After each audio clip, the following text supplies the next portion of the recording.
Hey, welcome to the Micheaux Mission, Two Men, One Podcast. Every black film ever made. My name is Len, aka the Bat Tribble.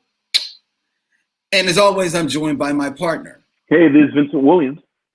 Tonight, ladies and gentlemen, we are going to the year of 1996 as Vince and Len finally get on the bus. Spike Lee's homage to the 1995 Million Man March. Yes. Starring Ossie Davis, Charles Dutton, Isaiah Washington, Andre Brower, Micheaux Mission favorite Roger Gouverneur Smith, among many others. Yeah. Including Thomas Jefferson Byrd. This is Vince's selection for this stop on the mission. But before we get into that, Vince, how are you doing, my good man? I'm fine. I'm fine on this brisk late autumn day. It is a little brisk, but it is not as brisk as it was last night. So, Vince and missionaries, if you will allow me a moment. I've been waiting for the story all day, missionaries. To spin the yarn of the saga to get on the bus. Now, as you may remember, missionaries, way back in the beginning of November, Vince and I were set to review this film on the first week of the month, but we found that it had actually left Netflix and was no longer streaming, so we had to hustle and make arrangements to watch it on DVD. Vince fortunately had it on DVD, and it's one of those things where you bought it on DVD, but you never watched it on DVD. So Vince actually had an unwrapped version of a Spike Lee 3-pack. Right. And I actually just purchased it. Oh, I thought you said you already had it. No. If I had it, I would have ran it over a couple of weeks ago. Oh, okay. All right. Well, then that part of the story, strike that. Okay. Vince purchased it and brought it over for me to watch because I knew I had a DVD player. Remember those, ladies and gentlemen? Yeah. So Vince brought it over to me on Monday afternoon. In a responsible, socially distanced manner. Yes, he did. He honked the horn. He was all masked up. So was his young son. I went outside, grabbed the film, came back into the home, and I said, all right, this will be perfect to watch tonight when I eat my dinner. Dinner and a show. Dinner and a show, exactly, right? So I set up the film and say, let me go get my DVD player. Because even though I am pretty much fully moved into my new home, I haven't set up my DVD player because who watches DVDs anymore? So, okay, besides you, Vince. So my DVD player was downstairs in storage. So I went downstairs and got it and brought it upstairs to hook up to my TV. However, I had forgotten that I had purchased a new TV when I moved into this home. A new TV, which is a 2020 TV, which means that all of its hookups are of 2021, or let's put it this way, 21st century variety, either USB or HDMI. My DVD player is decidedly from the days of Get on the Bus. So it had the cords of red, yellow, and white. Yes. None of which outputs were on the back of my TV. So, man. And I've got to watch this film because we're reviewing it tomorrow. And not only do I have to watch it, I have to watch it tonight because I have to return this film to Vince because Vince, ladies and gentlemen, is under strict orders by his psychosis that he cannot watch. He has to watch the movies that we review mere minutes before we do the show. I like it to be fresh. I like it to be fresh. I do that for y'all. Yes, you like it to be fresh, but the people didn't realize that on the other side of the screen, this movie is right there, just having gone off. I'm exaggerating, of course, but anyway. So this meant I had to watch it at Monday night. So out into the streets of Philadelphia, I go to see if I can find an adapter for my cords to go into either a USB or HDMI into my television. Okay. Now, this would have been fine back in 1996 in the days of Get on the Bus and Radio Shack. But there are no more Radio Shacks. Well, it should have been fine in the days of 2000 when we had Circuit City. There's no more Circuit City. Well, maybe this would be fine in the days of Best Buy and Target and Walmart.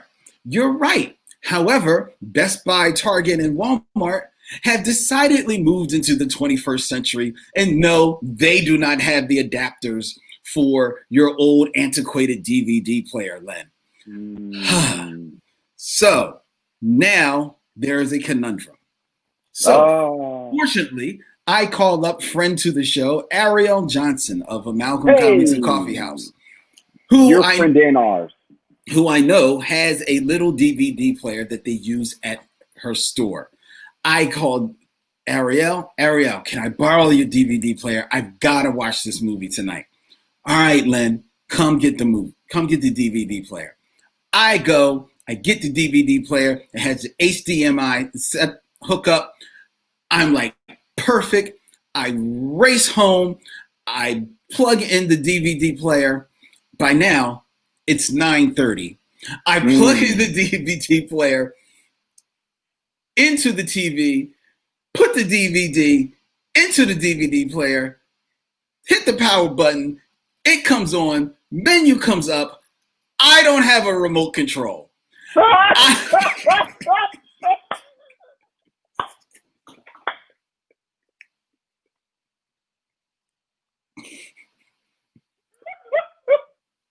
Is Yakety Sax playing as you're doing all this?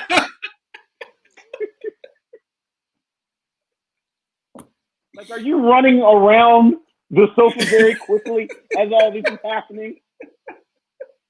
It feels like a Rube Goldberg like display on right here. So right. I don't have a remote control, but that's fine because 20th century DVD players have a play button on the front. Not 21st century DVD players. There's no buttons on this machine.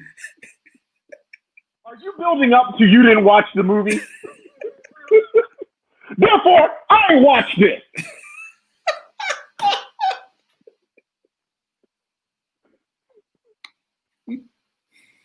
Now, I had a universal remote.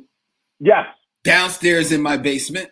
I jumbled around through about 9 boxes, found it, needed new batteries. Fortunately, I had 2 AA's, put them in there, looked up on, it's a GE, the DVD player is a Sony, so I have to look up on the internet to find the codes for a Sony Blu-ray player. And there's 4 codes, and I rifled through those 4 codes at least 10 times a piece because none of them work for my remote. So it is now midnight. You know, in all that time, you could have gone to Ariel's and just gotten a remote. True. However, Ariel was not home, nor no longer at the store. She was out with her boyfriend. Right, and living her life. Living her life, which means she ain't answering the phone. Right. However, she did around midnight, I guess, looked up and noticed that I called frantically with a text that said, "What? No play button?" And called me and agreed to bring the remote control over at 7 a.m. this morning. So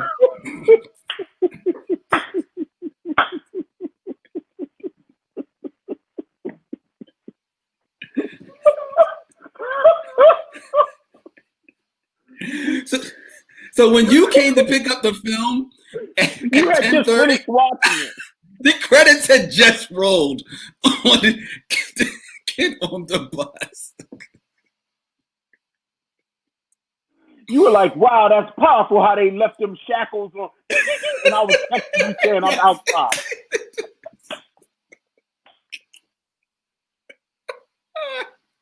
You didn't even hear Kirk Franklin sing his moving song over the credits. Nope.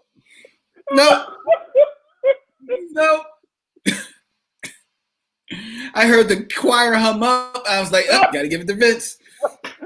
Eject. That was it. I was like, please end. Okay. Because you never know with Spike. You know what I mean? Well. We'll talk about it. Wait, you're lucky Spike Lee didn't write the script. You're right there. See? If Spike Lee had written the script, that's exactly what I said. It would have ended 8 different times. That's exactly what I said. Wait a minute. We're already in the review. Hold on. Ossie Davis would have died. The drum. Roger Gouverneur Smith would have walked Jamal to jail. Stop. Jamal would be teaching a class in jail.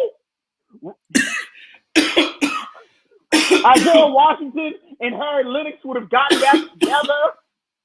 Oh, God. Andre Brown would have done a one-man play called Pump.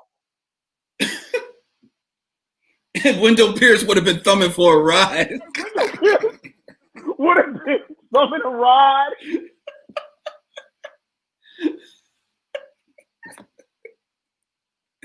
All right. Whitewood, boom, ended. Bam. Oh, God. Give me the DVD.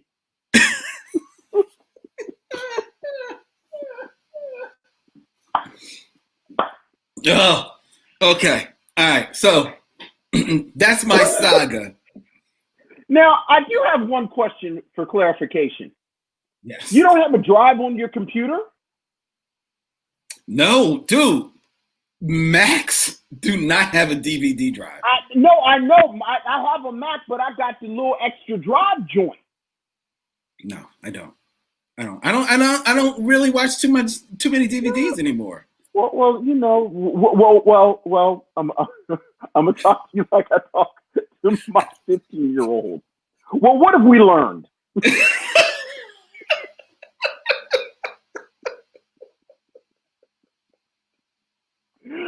My wife would say, "What are the takeaways?"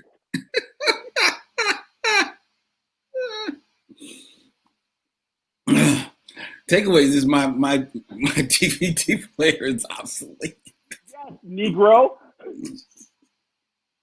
I mean, it's not like you're part of an award-winning, critically acclaimed movie podcast. That perhaps sometimes you'll have to watch a DVD. I didn't know. Who knew? I didn't even remember. Who could have predicted that at some point someone would ask you to watch a DVD? But I didn't remember that it didn't have the right hookup. I honestly don't remember. I didn't remember. So again, what have we learned? What are the takeaways?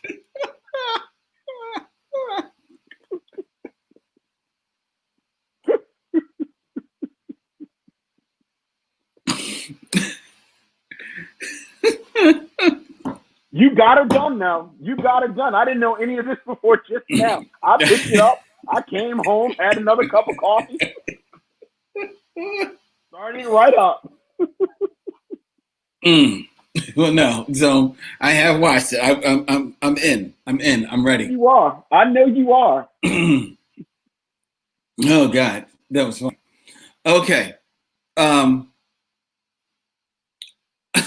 Also, that wasn't help though, because when I did give you the movie, you handed me a chocolate cake. I did. a chocolate devil's food cake that your daughter made for me in return for the logo that I created for her. And dog, that cake is something, man. I mean, we'll be baking. When I tasted her cooking like last year at your party, and I tasted her cake, I was like, oh, this is so good. And she made me that whole, but that cake, the cake is so good. That laid on me, dog. I am not gonna. That joint is Jeff Bezos rich, dog. I am telling you, I laid on me. It was all I could do to stay awake. I was like, oh my god, this is so good, man. I had to call my tribbles. I got my tribbles like I think Isaiah's coming tomorrow to scoop up some, and Kennedy's waiting till she gets out of. I think she's on quarantine because somebody at her job got diagnosed or something. So she's like, "Save me some, save it, freeze it." I'm like, "All right, yeah." That cake is banging, man. It's a good cake. It's a fine cake. So do some work. Yeah. Glad you're enjoying it. All right. All right. So Day in the life. Day in the life. Speaking of amazing kids, Vince, did you see this story about Madison Webb and Christian Flournoy? High school students and participants in the Harvard Diversity Project out of Atlanta. They have been dubbed the Atlanta Great Debaters, and they won for the third consecutive year the prestigious Harvard University debate competition. I did see that. You know, I like it when the young people do their thing. That is beast, dog. Yes, absolutely. I am with that. Madison Webb and Christian Flournoy made history as the first Black female student and youngest Black boy to come out of the competition victorious. Together, they beat out students from over 25 countries around the world. Yeah, that's crazy. Geez, during the final round, the judge panel declared their three-peat victory with a perfect 5-0 winning ballot. I love it. I love it. Congrats to them and kudos to them and their families. Yes, you talk about proud. Oh my God, that is beast, dog. That is beast. And you know what? I ain't even mad at them because that makes sense, man. Because these kids today, man, like before, kids would be talking back and they just be talking smack. Now kids talk back and you just like, yeah, all right, well, you got a point. Oh, yeah. They know this stuff, man. Oh, yeah. They know this stuff. Vince, I know you were a fan of Creed. Did you see Creed 2? I did. Creed 2, which was not directed by Ryan Coogler, even though he was a producer on it. That was directed by Stephen Capel Jr., who actually has just been tagged to direct the new Transformers picture, a revival of the Transformer franchise, and he's going to be directing that new film, Black Brother. I'm very happy for him. I'm very, make some of that franchise money. Yeah, that's right. Make that loop. Make that franchise money. That's a nice check right there. Mm-hmm. I ain't even mad. I like to see brothers and sisters get nice checks. And you know what? And that's what I'm talking about, man. Because not for nothing, they cycle through the same names when they just tag somebody up for a lot of these big franchise projects, or they'll look to the latest indie film and try and snatch somebody up there. But even then, they usually are a little color, white struck about where they go looking for those directors.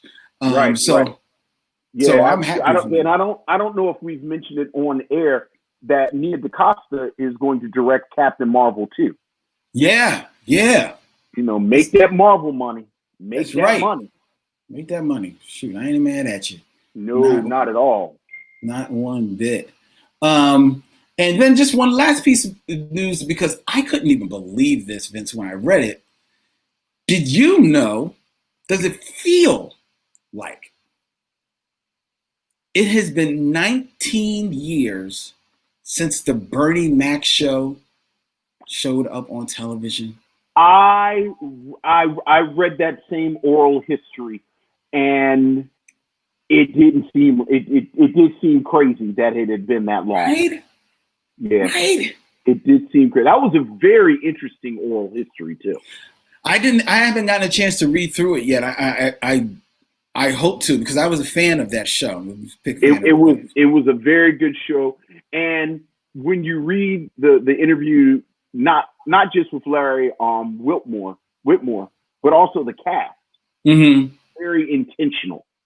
Oh, really? How that show looked and how that show felt, and you could tell. Yeah. You could tell. Yeah, I'm interested in reading it, checking it out. It was a cool show. It was a great show. Bernie Mac was talk about a talent that was gone too soon. I know. And the man who was just only really starting to crest. Shows up and get on the bus. Yes, he is. Yeah. And and he's not a big role in here, but he has his moments. He shines in this film. He does indeed. So, oh man, I can't believe it's been 19 years though. It's I know. It seems crazy to me. All right. And one last thing before we go, Vince. In the Facebook group, we got a bit of a shout out from a new missionary, Troy L. Thompson. Hey, what's up, Troy? Now he was thankful for being welcomed into the Micheaux Mission Facebook group and says, "Thank you for accepting me. I had to pause at the questions because I love film so much that all of the Black cinema in the world, it was hard to pick my favorite because you actually have to answer questions to join the Facebook group, ladies and gentlemen. That's and we mostly do that. One, to get an idea of the sense of the people that are joining, but two, to also kind of keep the bots out from just rifling in. My wife would swear I was overthinking this question. Is a movie I only saw once. Is it a movie I only saw once or a million times? Is it a sci-fi movie? A Bed-Stuy Brooklyn movie?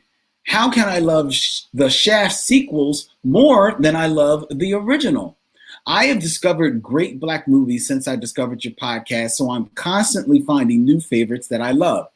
Selma moved me 20 feet from stardom, grooved me. The first Black movie I ever saw in the theater was The Wiz.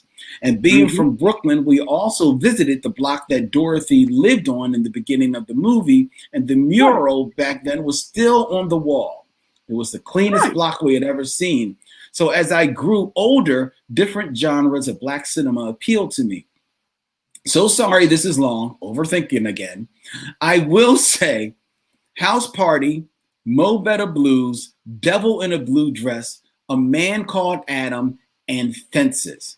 And a lot of folks may or may not agree, The Blues Brothers. But I plan on watching Nothing But a Man, and I know that's going to blow my mind. So by day's end, it may be my new favorite. Well, welcome, Troy. You sound like we are all kindred spirits.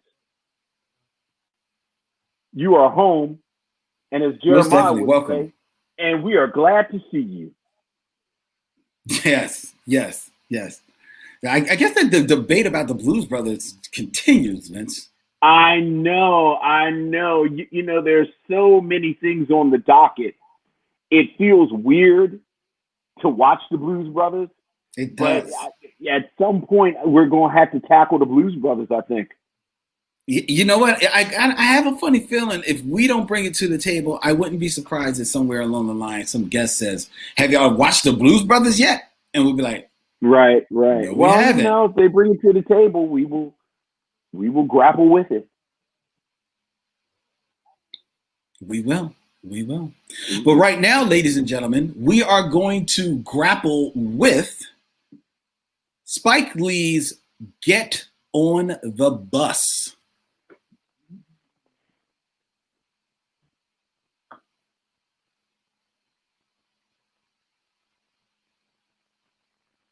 And now it's time for trailer talk. This is all right. The time. That was very nice. That was a nice segue, by the way. I like that. Now we're going to grapple with, and then it's very professional.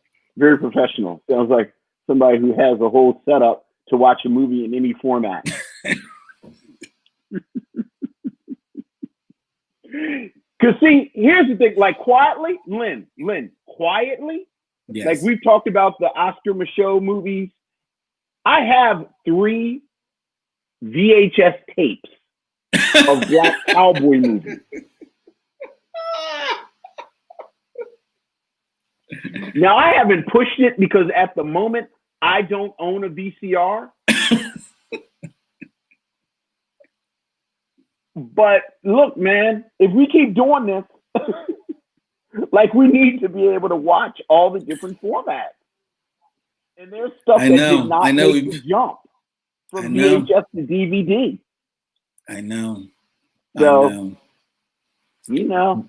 We may have to do. See, I'm almost tempted to buy a VCR, but for selfish and stupid reasons, absolutely stupid reasons, I won't buy a VCR player. The reason is because my friend Jadzia, what's up, Jadzia, out there? She has a TV VCR combo. You know, we're going into crates, ladies and gentlemen. Remember those? But she doesn't not just have a TV VCR combo. It is a Batman TV VCR combo. It is shaped like the bat signal. Nice. And I am, of course, you can't find it anywhere. So, and if you can, it's like on eBay and somebody's like just basically just make a bid for it. How much are you going to pay for it? Exactly. So right. I'm trying to wear her down so that she will sell it to me. Nice. Nice. I don't even have any VCRs. I just want the Batman TV VCR combo for my bat base. Sure, absolutely. I have to have it. Bree 517 says, my mom still has an entire VHS collection along with the VCR. You can borrow it for a price. Oh. That'd be nice. Everyone is so mercenary. It doesn't matter, Vince. It's a VCR. That's older than my DVD player. There's absolutely there is nothing short of a prayer that will hook up a VCR to today's televisions. Well, you have to get adapters. Are you kidding me? You remember VCRs? VCRs not only had the red, white, and yellow cords. If I remember, some of them also had like that separate like SV cord. No. I hear you. Here's the thing though, Len. It's so funny. I was talking to my boy earlier this week. I guess my goddaughter doesn't listen to this. I hope I'm not messing up some Christmas stuff. But he's looking for a turntable for her. Is she a DJ? No. She's just a cool ass kid. Okay. So she's, looking for a turntable. Okay. And we were talking about turntables and the new turntables and like I just got a turntable maybe 2 or 3 years ago, and it's got a USB port. Well, yeah. So I've not looked at any VCRs in the past 4 or 5 years, but I know there's gotta be something. Because Vince. all of this old technology, and you know the hip kids are doing cassettes again. Like, when's the last time you've been to a cool record store? It's like been they a have minute. they usually have a bin of cassettes Okay. because the hipsters are doing cassettes again. Okay. So, The hipsters may be doing cassettes again. Nobody's doing VCRs again, Vince.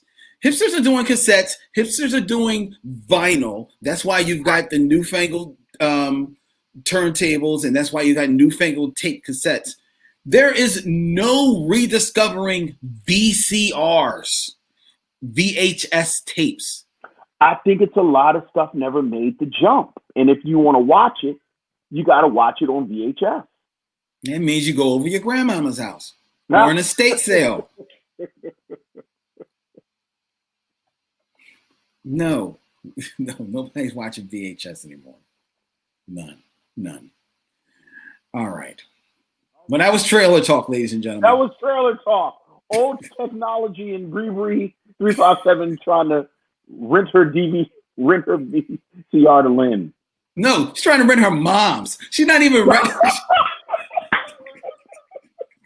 She's not even renting her own. She's renting her mom's.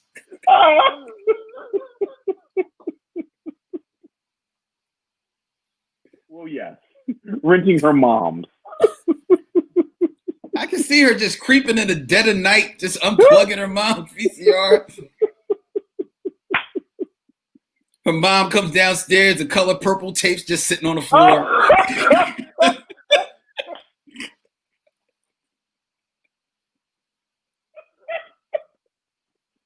It's like the color purple and the season 1 collection of Designing Women.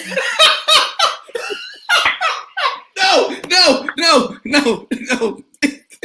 It's episode 3 of The Roots. Roots. Right. Remember the big Roots box? Yes. And it said Roots across it.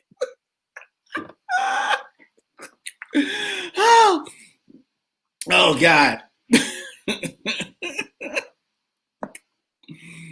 Oh God.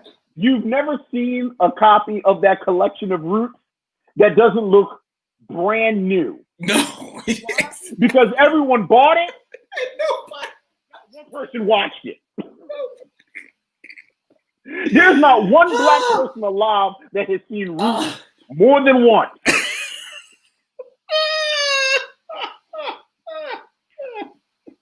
Like 1978, it went off, and I forgot. Like, I forget what was the last scene of the first Roots. Was that when Kizzy crossed out the name and put Kunta Kinte on it? Like, was that the end of Roots? I think that was. Because remember, it was like Roots 2 and Roots 3, but like whatever the last scene was, it was like Kizzy was an old one, and she marked out the name. And it said Toby, and she put Kunta Kinte. And every black person in America turned off the TV and said, well, I watched that.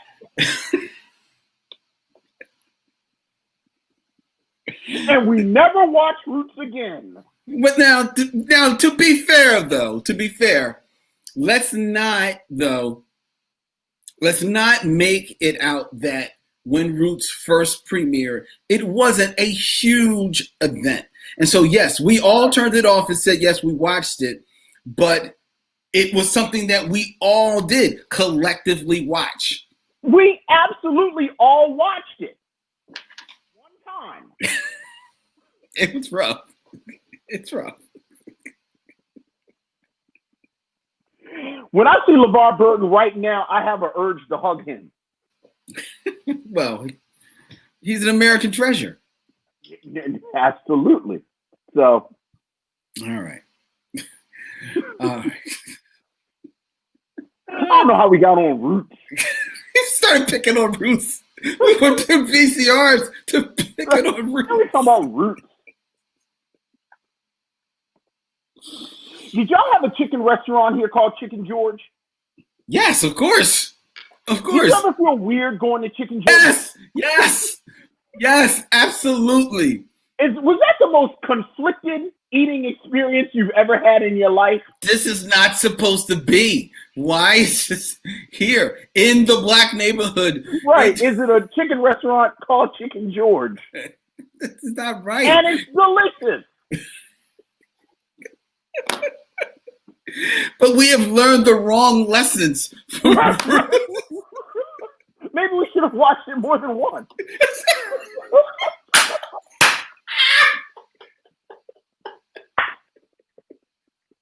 That's our fault as the audience. Alex Haley was somewhere shaking his head. Vince. So what have we learned? What are the takeaways?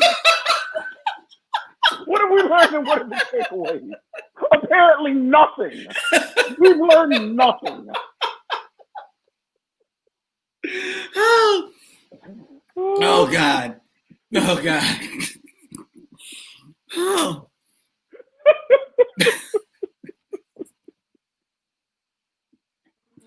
Oh, I've got a headache.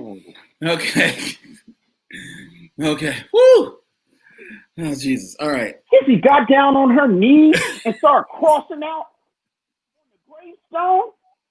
And I was a little kid. I was like, this is the saddest shit I've ever seen in my life. Hey, I'm not supposed to see nothing like this. Crossed it out. And then she wrote Kunta Kinte. And then it went on. Oh, God. All right, Vince. All right. Very sad. It's the style. It was very sad. All right. I'm ready. We getting on the bus. All right. Let's get to our review of Get on the Bus. All right.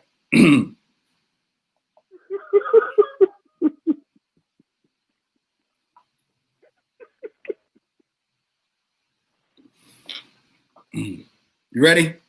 I'm good. Let's go.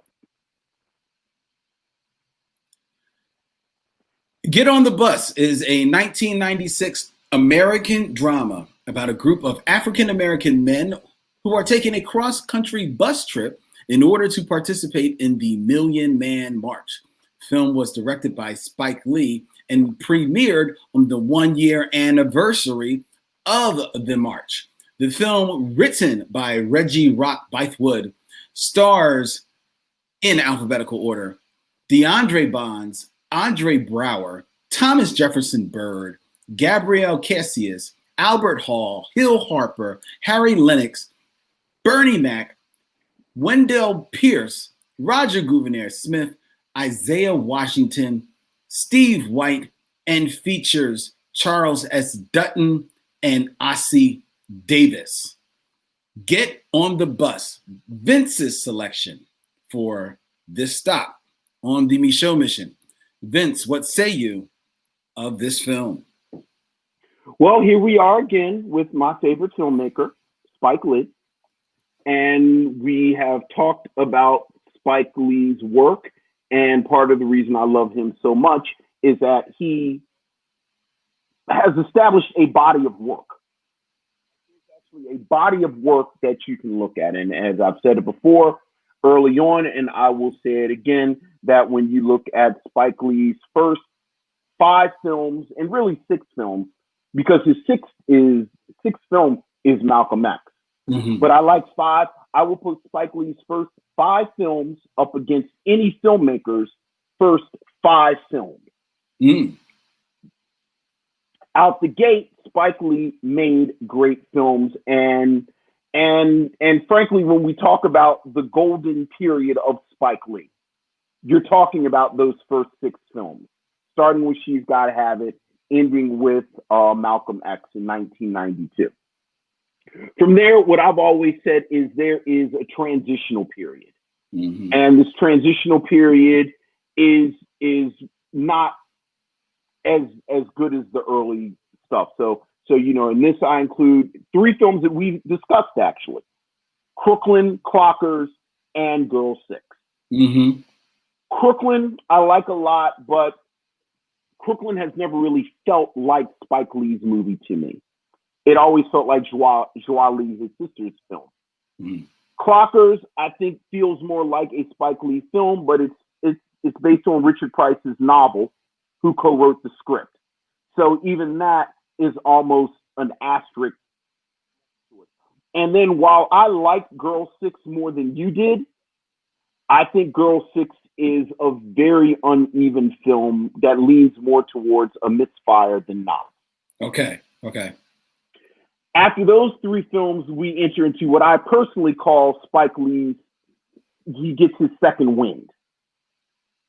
And it begins with Get on the Bus. And from Get on the Bus, you go from Get on the Bus, He Got Game, Summer of Sam, Bamboozled, 25th Hour, where I think boom, boom, boom, boom, boom, Spike Lee, for lack, I don't want to say gets his groove back, but certainly he gets into it. And of those films, Get on the Bus is my favorite of that second wave of films.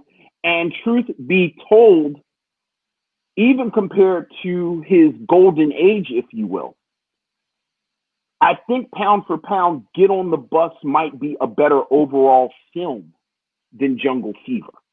Okay. I think Ossie Davis and Samuel L. Jackson are so epic in Jungle Fever that it puts it over the top. Like, they're just transcendent in that film. But Get on the Bus is a film that we joked about it a little bit in the opening. I think the real secret to Get on the Bus is the script. The real secret is the script. As you said, Reggie Rock Bythewood wrote the script. And it's almost like he studied Spike Lee, looked at Spike Lee's blind spots, if you will, and maneuvered around them. Okay. All right. Everyone says Spike Lee has trouble with female characters. Well, you know what? This is a film about the Million Man March. There are no female characters. Not there are really. A couple of appearances of women, but they're not characters. They're in one scene for each woman, and then they're out of it, but it makes sense. This is about the Million Man March. Mm-hmm. Spike Lee oftentimes gets very message heavy, didactic, if you will, but it's the Million Man March. And for those of us who were there, those of us who remember the very nature of the march, as they say in the film, was atonement. Right. So this was a very natural environment to have these men kind of give these monologues about where they are, where they want to be, where they've come from. So even that is very natural. You and I joke about Spike Lee's endings, and frankly, I think even structurally, sometimes Spike wants to do everything.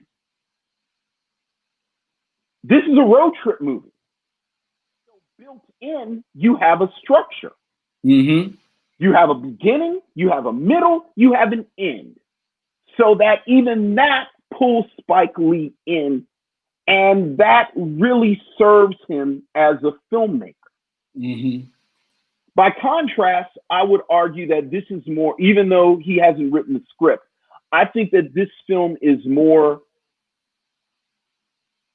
to Spike Lee's credit than another film that he wouldn't have written the script, like a Crooklyn, or, you and I have gone back and forth over the years over Inside Man. Mm-hmm. Because I think this was a difficult film to pull off. I think it's very dialogue heavy. Yes. It's very plot light. Like, there's not really a lot of plot. No. Like, this really is a bunch of men in this confined space, bouncing off of each other. And I think a lesser director wouldn't have been able to capture or create the kineticism that you need for something like this to work. Like we talked last week about transferring a play to a film, to a film format. In a lot of ways, this is a film that has a play structure. Okay, yeah. It's very, it's just men talk. And then, frankly, this cast, this is a ridiculous cast. This cast is bananas. Like even you start with the heavy hitters. Ossie Davis. He's our favorite because he's so good.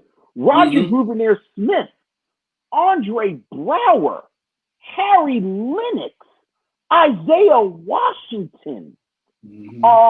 Like these are the heavy hitters right out the box. And then right on them, hey, Len, I'm going to try a sports metaphor. You ready? I'm ready. Coming off the bench, Albert Hall. Yeah. For a few scenes.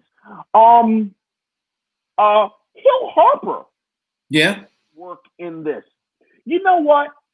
I've always liked him, and I know this is the second time we've seen him. He may have been in another. Did I mention Thomas Jefferson Byrd with the heavy hitters? No, you didn't. I missed you if I didn't. Thomas Jefferson Byrd, and going to why I chose this film.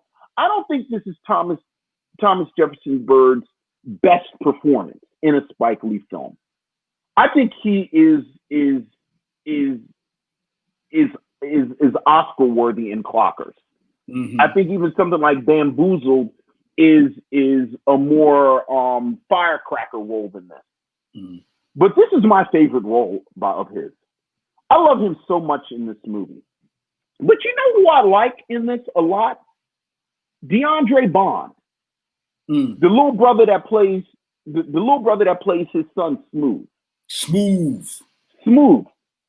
And the thing about a cast like this that I think the script and Spike Lee take advantage of, you have so many combinations of actors that absolutely pop. Isaiah Washington, Harry Lennox together. They play a gay couple. They're fantastic together. Hill Harper and Ossie Davis, the elder and the young man, fantastic. Thomas Jefferson Byrd and DeAndre Bond as father and son, fantastic. Charles Dutton, did I mention Charles Dutton? There's so many people in here, I just forget them. Charles Dutton and Thomas Jefferson Byrd, fantastic. I didn't realize until today that what I've wanted my entire life was a buddy film with Roger Gouverneur Smith and Andre Brower. Who knew that these two were the buddy team that we all needed until today? So it is to Spike Lee's credit that he's able to capture all of this power and focus it in a way that is fantastic. Again, it's about the Million Man March. There's a lot of politics involved. I think it is handled well, and I think it is a testament to the script. That's something that could have been very, very unnatural, if you will. Like I remember watching this as a young man. I didn't like Richard Belzer in it. Like I didn't like his role. Like I almost felt like there shouldn't have been any white people in this movie. Right. We didn't mention it. Richard Belzer comes in. Belzer, and he's good. Right. And he's good. Charles Dutton and Richard Belzer. That's a nice combination. But it aged a lot better than I remember. Like, so I didn't have a problem with Richard Belzer. You know what I liked a lot? A surprisingly nuanced view of gay black men in 1990, for it to be 1996. Yeah. Like I really was, and as someone who is very sensitive about the stereotype of black people being more homophobic than everybody else, I thought this was a pretty realistic depiction of these men. Like these men aren't going to marches, these men aren't wearing T-shirts, these men are using language that even in 1996 we were trying not to use anymore. But there is never a point in this film where the men on this bus say that Harry Lennox and Isaiah Washington have no right to be on this bus. In fact, when you contrast it with how they treat Pierce's character, you see they are a part of the collective. Are there men uncomfortable with it? Absolutely. Are there men who don't care? Absolutely. Are there men who make fun of it? Absolutely, because it's a group of men. Right, right. But they never exclude them. They never try to get rid of them. They never try to get rid of them. These are men. I thought their relationship was pretty well built. Like this was a relationship. Mm-hmm. Roger Gouverneur Smith as oh my goodness. Again, there's so many people in here. I meant to mention him with DeAndre Bond. I've always liked Gabriel Cassius. Okay. Who plays Jamal, the gangbanger who has now become Muslim. And he's another one, and we've mentioned a couple of actors like this from the 90s, where I think it was just too crowded. Like Gabriel Cassius never really... Yeah. You know, and it's not because of a lack of talent. But, the storyline between him being a gangbanger and Roger Gouverneur Smith wanting to take him in for the murders he's committed. There's a moral conundrum at the center of it that I've not seen in a Spike Lee film since Do the Right Thing. Yep. Where by the end of the film, they both make good points. Yep. They both make very good points. And much like Do the Right Thing, where over the years people have asked me who did the right thing, and even when I teach Do the Right Thing, like that's always my last paper for Do the Right Thing, where the thesis, where the prompt is who did the right thing. Mm-hmm. You don't know what the right thing is. This is a great film. I'll stop there. I'll let you jump in, and we'll come back around. But yeah, I'm a fan of this film. I think one of the nuances that begs to be mentioned about the relationship between Gabriel Cassius Jamal, the gangbanger turned Muslim, and Roger Gouverneur Smith's character. And I think I have his character's name. Gary. Gary, right? Gary. Yeah, Gary. Gary is that he is a light-skinned LAPD cop, and right. who's on his way there, biracial, who is one of the reasons why he became a cop is because while he is biracial, his father was black, and his father was a black cop. And his father was killed by someone who was more or less a gangbanger. Right. And the nuance that you see between the two of them is very in your face, very tension filled, and very real. And that's the one thing that I remember when I watched Get on the Bus the first time, and I felt it right away when I watched it this time, is that so much of this movie feels real, and the dialogue, and like you said, I think the secret, the superpower of this movie is the script. The dialogue in this film feels so authentic that the acting can't help but crackle because you can't help but resonate with the words that you're being given. You know what I mean? Because they feel right, and they not only feel right, but they feel right for the characters that are espousing them. Andre Braugher's character is the biggest jerk in the world from the moment he shows up on screen. And you think he is going to be the biggest a-hole of this film, but he's paid his way on this bus, and they're going to let him be this a-hole that they're going to have to suffer through, and at times kind of like shut down. And he plays it so effing well. I mean, especially because he's a jerk and he's an actor, and as a guy who has been in those circles, I've met at least 20 of this guy. I know them all. The ones who want to, are hyped up because they, auditioned for, I'm going to be extra number 3 in the next Denzel movie. Yeah. It's on the DL. Keep that on the QT. Keep that on between me and you. Between me and you. Between me and you. Like so, it just feels so effing real. You talk about the homosexual couple, Harry Lennox and Isaiah Washington. If they don't say they're homosexual, you don't know they're homosexual. You just think they're friends. You and I mean, you learn it once they start talking about their relationship. But Right. But if they never said that, you would just think they're friends because there's no affectation to them at all.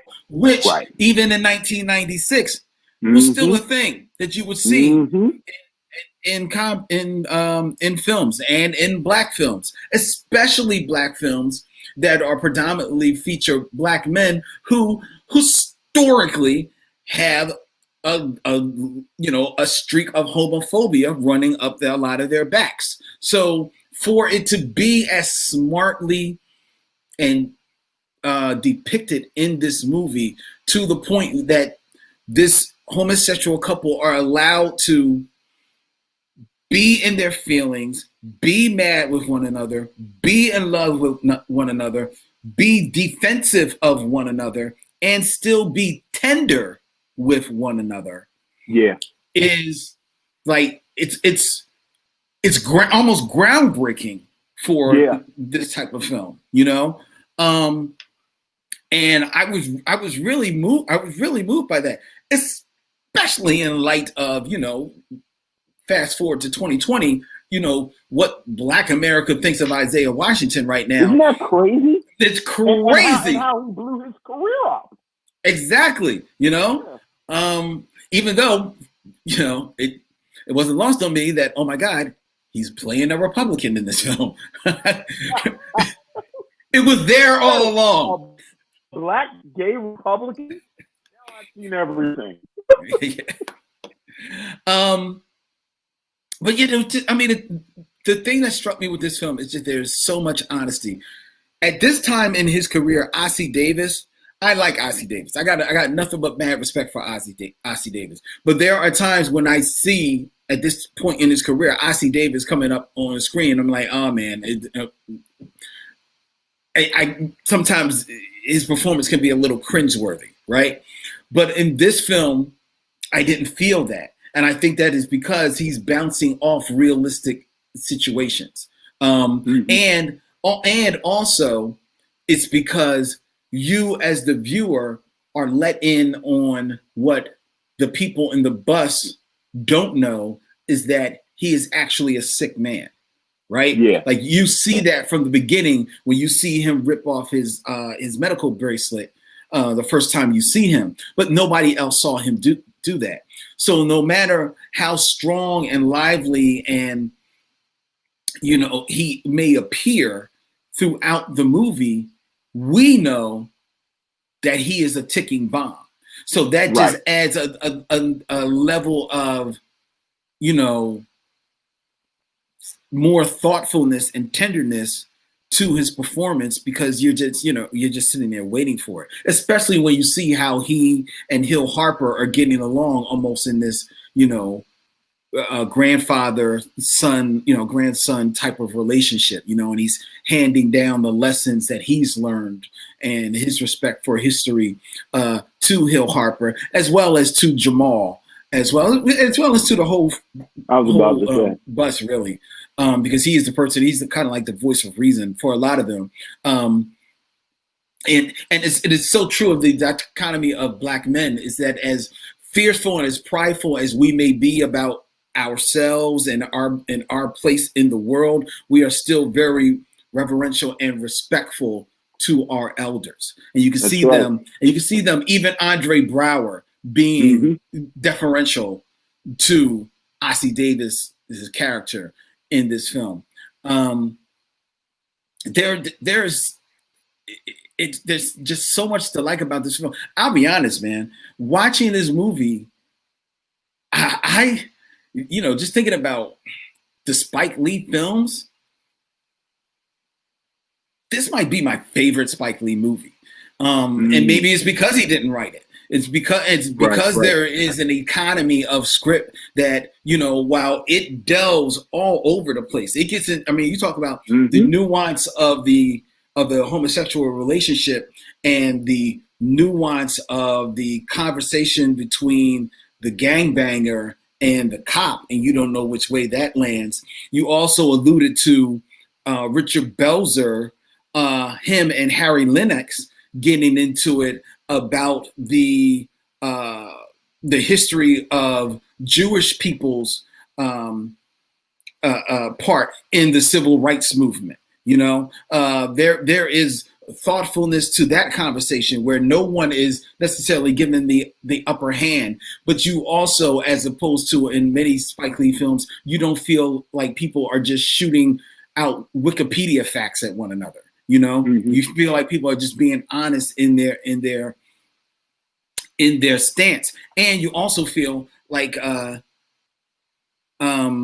they're also being honest through the lens of Richard Belzer in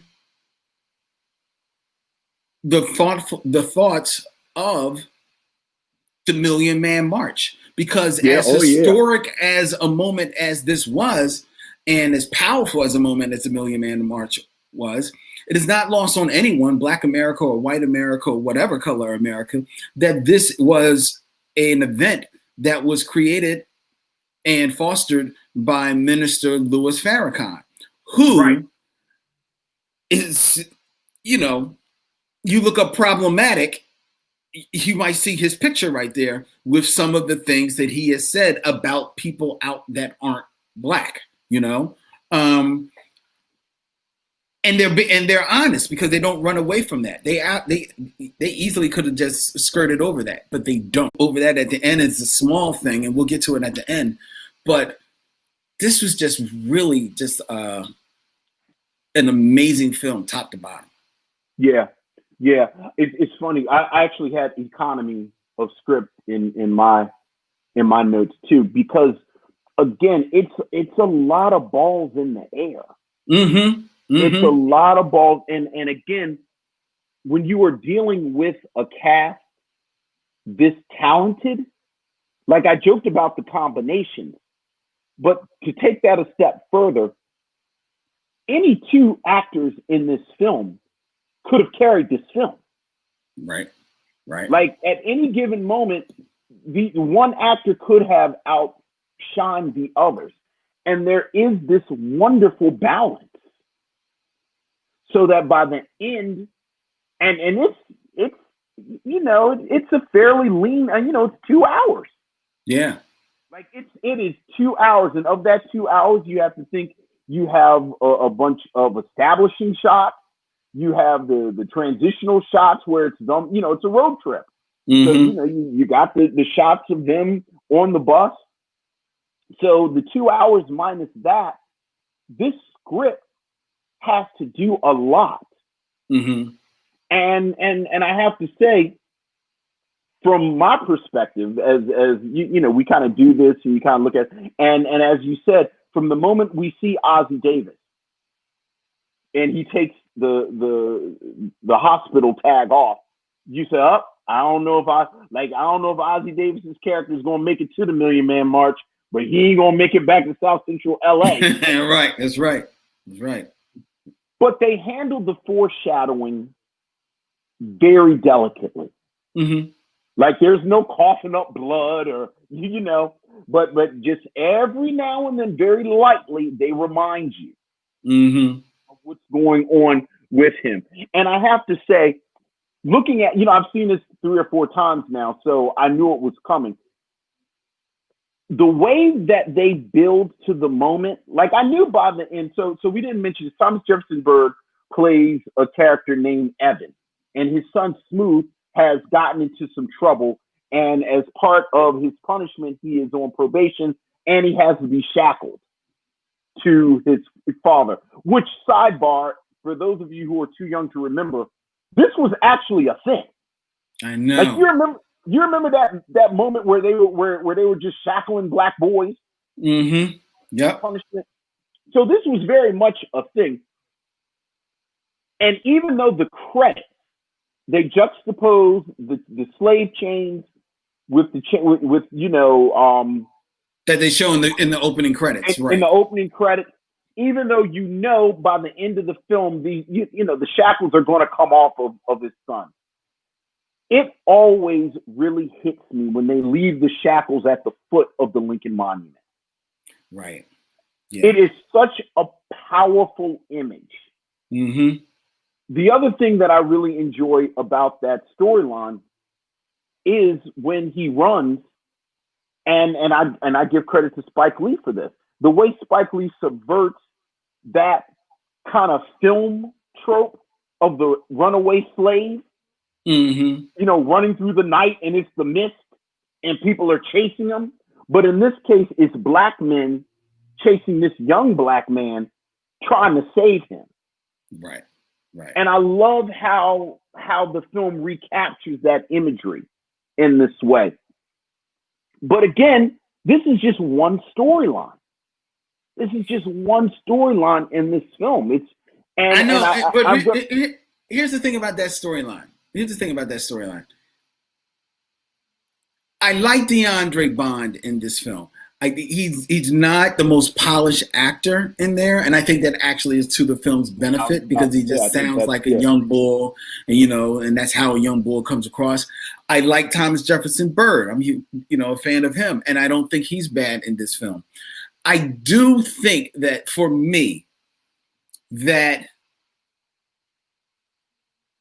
I don't feel that the moments that you see in this film, or that it leads to at the end, they don't 100% feel earned to me.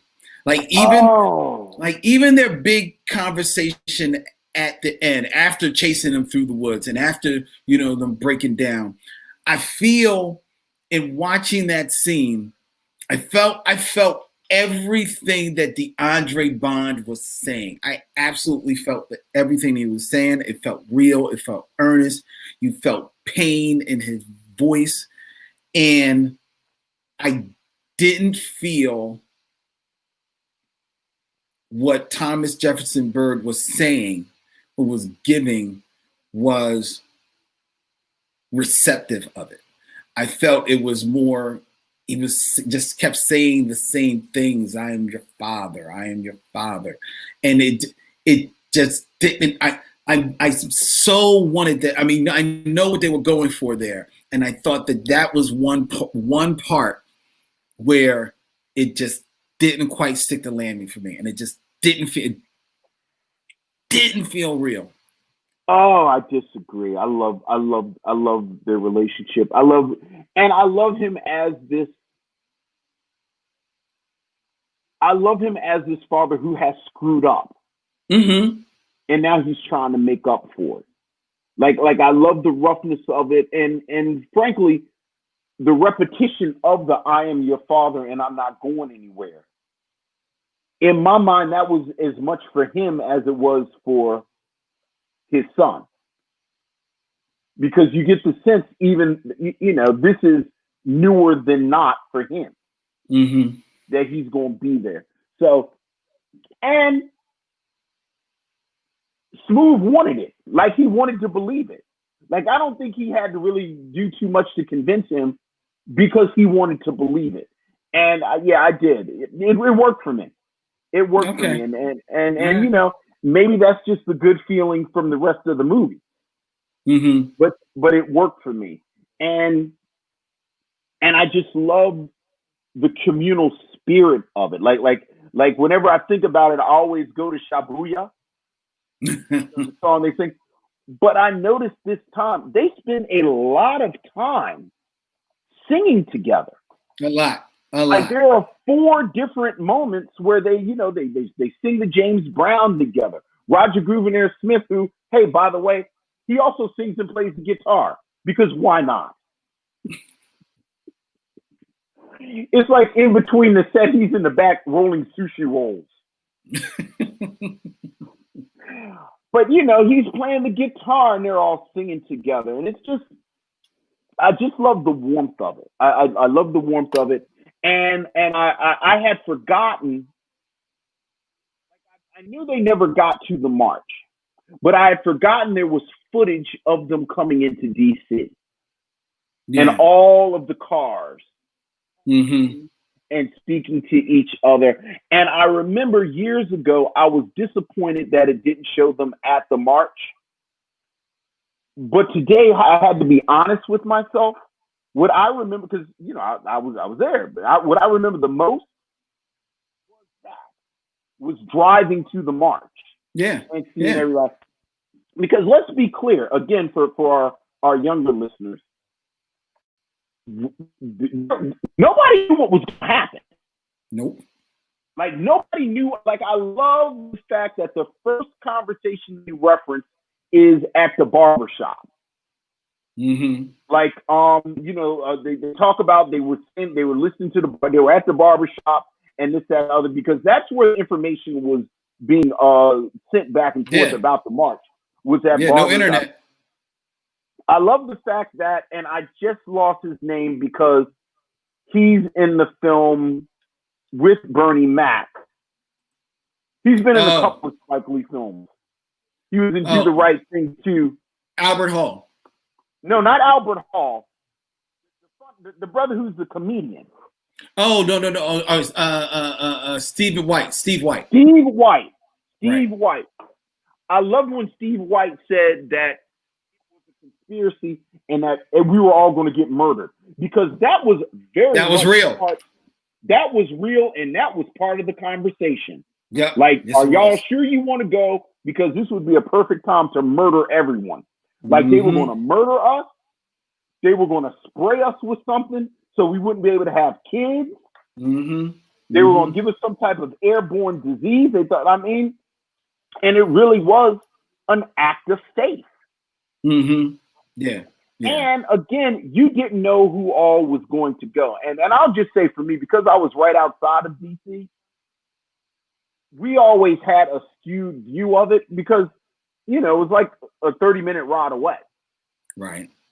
So to get there and see buses from everywhere and to see people honking, it was beautiful. And again, it was this warm feeling of community that this film captures so well, so that it makes sense that this group of men have become a community on the way to the march, that they wouldn't leave Jeremiah in the hospital. Right. Yeah. Right. Yeah. Yeah. And this community would do what the best communities do. They create a town watch, and they keep any rabble-rousers from messing up the community, which brings us to the phenomenal cameo of Wendell Pierce. Wendell Pierce said, "I'm going to bless y'all for 5 minutes." Y'all. Yo, Spike, let me just get 5 minutes of your movie, dog. 5 minutes. That's all I need. 5 minutes.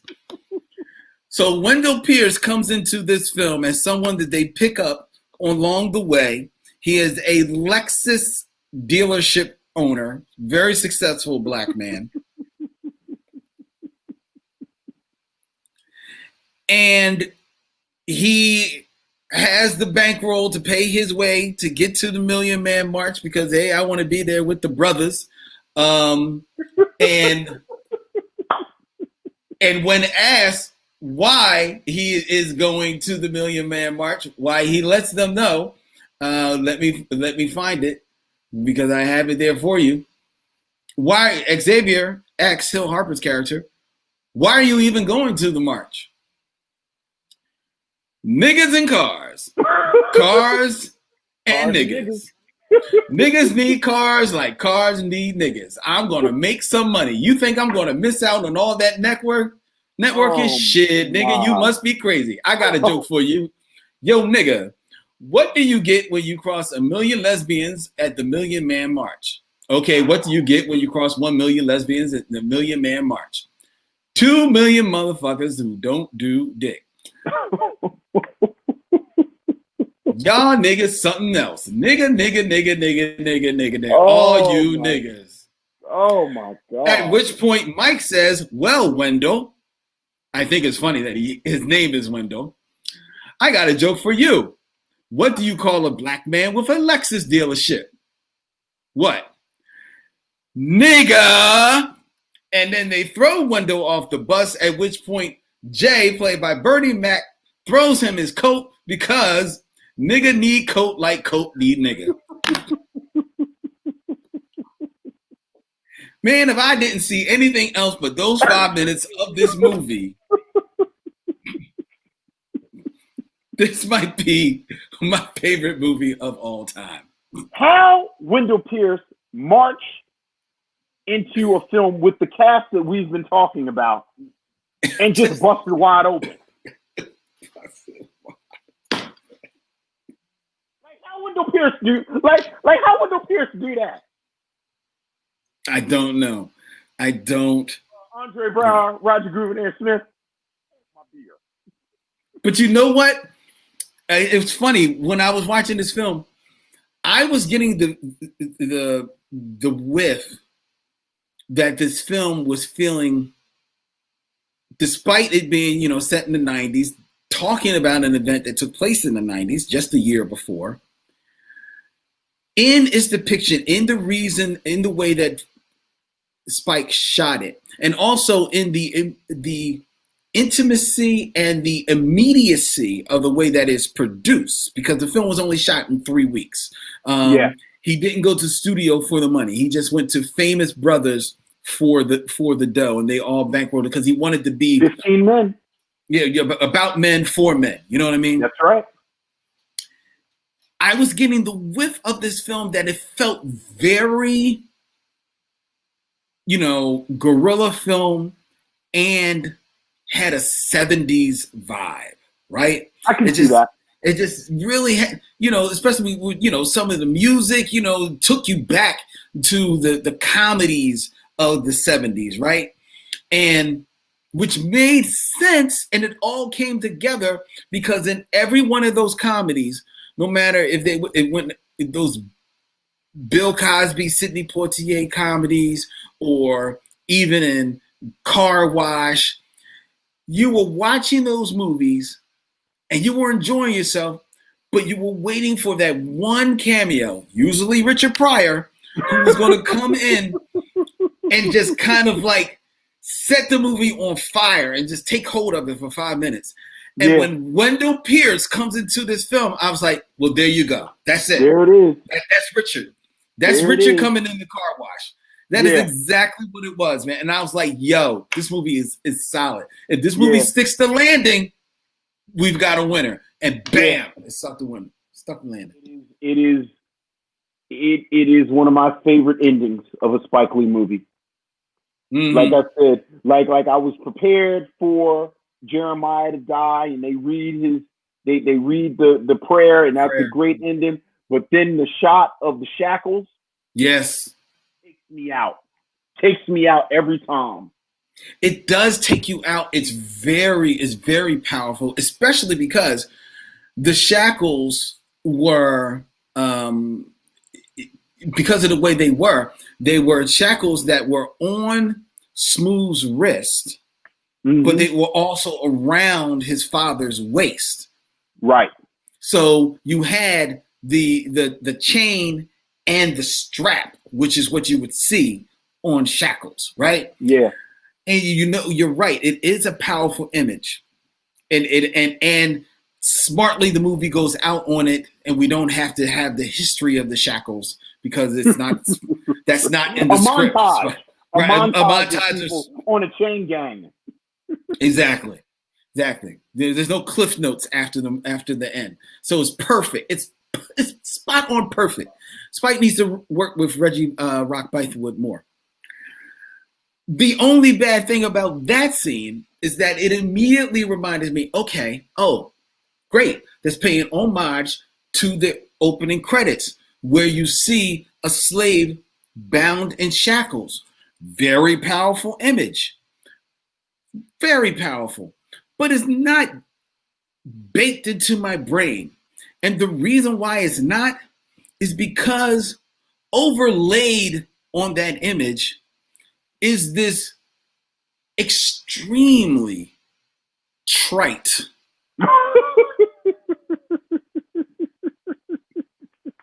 laconic, boring, babyface produced song called what's it called? On the Line. Sung sleepwalkingly by one Michael Jackson. Yes, it is. And I say that this film, I say that this song is trite, I say that this song is laconic, and I say that it is boring, ladies and gentlemen. If you do not believe me, the proof is in the pudding, because when you go out and you go purchase Get on the Bus, music from and inspired by the motion picture On the Line by Michael Jackson, written by Babyface, it's not on the album. It's not on the extended copy of the album. It's not even on the Best of Michael Jackson. No, that song does not appear until the limited edition Mini Max CD included deep in the corner of the Deluxe Collector box set of Michael Jackson's Ghost from 1997. Who has Ghost? Nobody. Yeah, you're right. It's not. But I think I give Michael Jackson and Babyface credit, because I do think the politics of the Million Man March, the politics of Get on the Bus, which was a reflection of the Million Man March, there were a lot of A-list celebrities that would not have attached themselves to this. So the song itself is terrible. Like, I'm in no way defending the song. Mm-hmm. But it was sort of like at the end of Malcolm X, when they showed all of them wearing the cap. Mm-hmm. And they were saying that I'm a part of this. And I always gave credit to people who publicly said, I am supporting this and I'm a part of this. So, I agree with you. Speak of the song, I still give them dap for being involved. So, it's a terrible song. Len, it's a terrible song.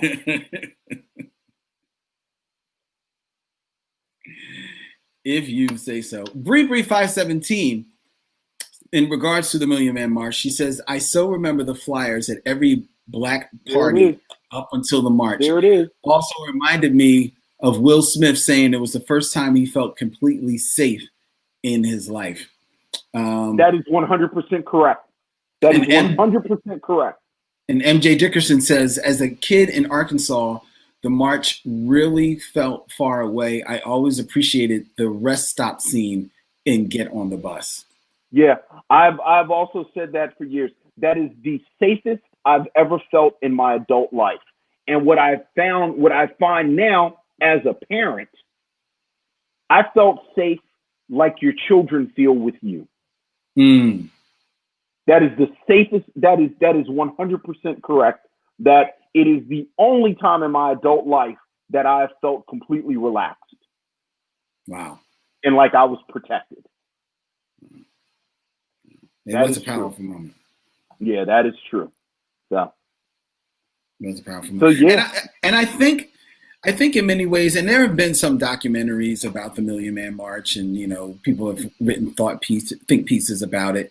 But I think in many ways, even though this is a fictional film, I think in many ways this film acts really as a true, encapsulation of what that movement was about, and the many voices that were a part of that movement. Yeah.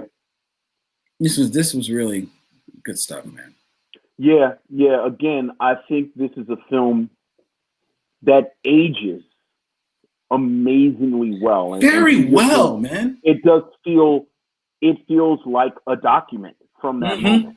It does. The more time goes, like I said, I don't remember a lot of the march itself. Like, I remember feeling safe. I remember with so many brothers everywhere.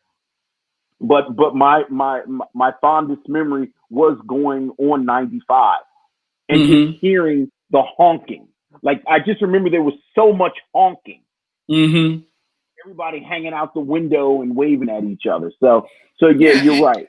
And they actually talked about it, that the inspiration for the film was because one of the producers had seen a story about a group of men from LA who took the bus to the Million Man March, the friendship that developed on the bus, and then how they brought that energy and those lessons learned back into South Central, And I bet if you ask a lot of people their fondest moments, I mean, think about it. I don't know, like, how often you go on like bus trips or anything like that, but really your fondest moments are the time when you're with the people. It's the trip, Right. It's the getting there. The best vacation I ever had in my entire life was when I went to the Montreal Jazz Festival, and all of my memories of them of it, as much except for the one time Sting comes out the back of a restaurant. Outside of that memory, my favorite memories from that are me and my friends and my family who are with me going this place and this shooting shit, and that's what it's about, man. And I think that's why this feels so much like a document, because it feels like a memory. It feels like a collective memory that we all have. Yeah, absolutely. But Vince, would you recommend that people watch Get on the Bus? I would very much recommend people watch Get on the Bus. I think, again, Spike Lee is my favorite filmmaker. Regardless of that, I think Spike Lee is one of the most important filmmakers of the past 50 years. And much, I mean, this is the impetus for the podcast. I think when we talk about Spike Lee, we only talk about 2 or 3 films. Like, you talk about the 2 or 3 Spike Lee films you talk about, and then you talk about his latest project. Mm-hmm. But this is someone who has built this body of work. So that something like Get on the Bus is something that, frankly, I don't know how many people have seen it.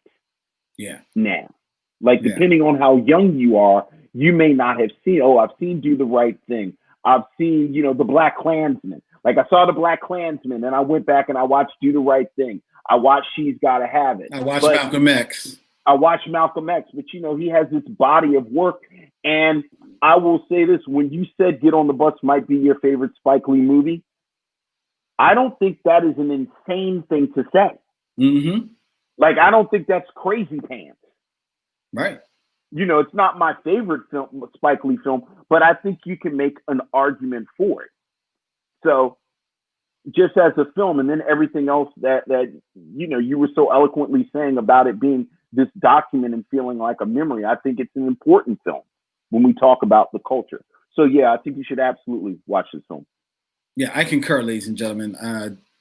If you haven't seen it, go see it. If you haven't seen it in a long time, watch it. Get on the Bus. It is a powerful. It's a good film. It's powerful. It's funny. It's funny as hell. I mean, and there's some moments you're gonna spite yourself. You're gonna be like, I shouldn't be laughing at this. I'm not supposed to be laughing at this. Damn it, it's funny. I'm not supposed to be laughing at this, but I apologize to my wife, because we were in the room watching, working together, and I was, watching on the computer, and I said, I'm just going to be busting out laughing periodically. So everything is cool over here. He's just some funny dude sometimes. Because it's just a group of brothers. I know. A group of brothers together. I know. And dudes are fun. Yes, they are. Great film. Before we tell you what we're going to be watching next week, ladies and gentlemen, we invite you all to send us all of your feedback. Email us, please. Why don't you? Won't you be our neighbor? And email us at the Micheaux Mission at gmail.com. Let us know all of your thoughts and concerns. You can also like and follow us on all the social medias at Micheaux Mission, as well as join the Micheaux Mission Facebook group, where our missionaries have a really great time. And if you're interested in any of our swag, all of our swag is available at micheauxmission.com. Just hit swag and that'll take you to our T Public store, where you can see a lot of our very cool designs. I've been promising new designs. Well, they're there now. Check them out. We even got masks. And thanks to each and every one of you who have been purchasing all of that swag, because that goes a long way to helping us keep the show free for you. We appreciate it. Absolutely. The Micheaux Mission is also available as a radio show in a very edited. Let me go find my bleeps. Let the record show. It was me. You did all the bleeping. It was me. It was me. I know it at the time, so I'm ready. Like, how much of Wendell Pierce is he going to quote? You had to do it justice, dog. Had to. The Micheaux Mission is available in an edited form every Saturday at 1 p.m. on WPPM, 106.5 FM, Philly Cam, People Power Media here in the city of brotherly love and sisterly affection. And you can wake up with the Micheaux Mission every Monday at 9 a.m. on WKDU, 91.7 FM, the voice of Drexel University. And the Micheaux Mission is a proud member of The Podglomerate. Podglomerate, curated podcast for your curated ears. Check it out at thepodglomerate.com. Let's see. What else do we got to do? Oh, and check out the Micheaux Mission Dispatch. When you go to our website, you can become a subscriber to the Micheaux Mission Dispatch, our weekly, for now, newsletter about what's going on the Micheaux Mission. Check out the movies that are coming up next, and we have special features on there as well. And I think that's about it. Oh, and subscribe on YouTube to the Micheaux Mission because we're putting videos up. We're doing that. And I recently, my social calendar has been freed up for recently. So I'll be putting more videos up there on the Micheaux Mission. It's an in-joke between me and Vince. He knows exactly what I'm talking about. I've got more time to do videos, ladies and gentlemen. So there'll be videos going up on more cake for you. More cake. But I'm happy. I'm very happy. All right. Hey, hold it together. We just got just a couple more. You can have your cake and eat it too. And I will. Next week on the Micheaux Mission, ladies and gentlemen, we go back to 1961. Oh, boy. For a film adapted from what many say is one of the greatest stage plays of all time.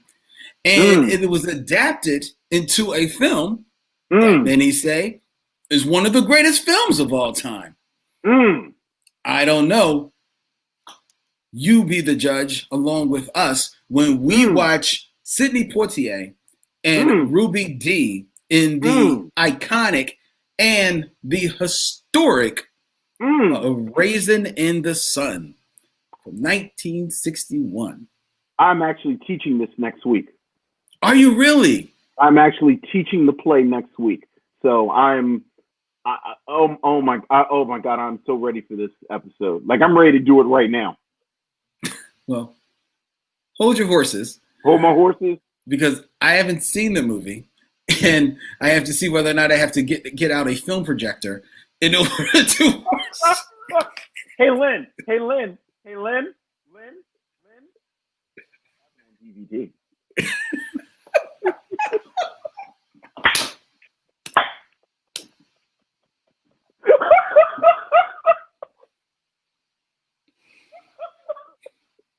So let me know.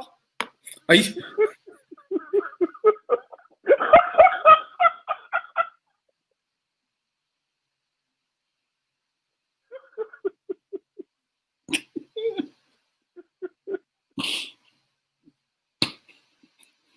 Can you guess which one of us is taking the mission seriously, ladies and gentlemen? Is it the one who has a DVD player? And has Raisin in the Sun on DVD? Yes. Or the one who doesn't have a DVD player, but has the entire box set of the TV series Soap on DVD? See? But again, you've watched it more than people have watched their commemorative VHS collection of roots.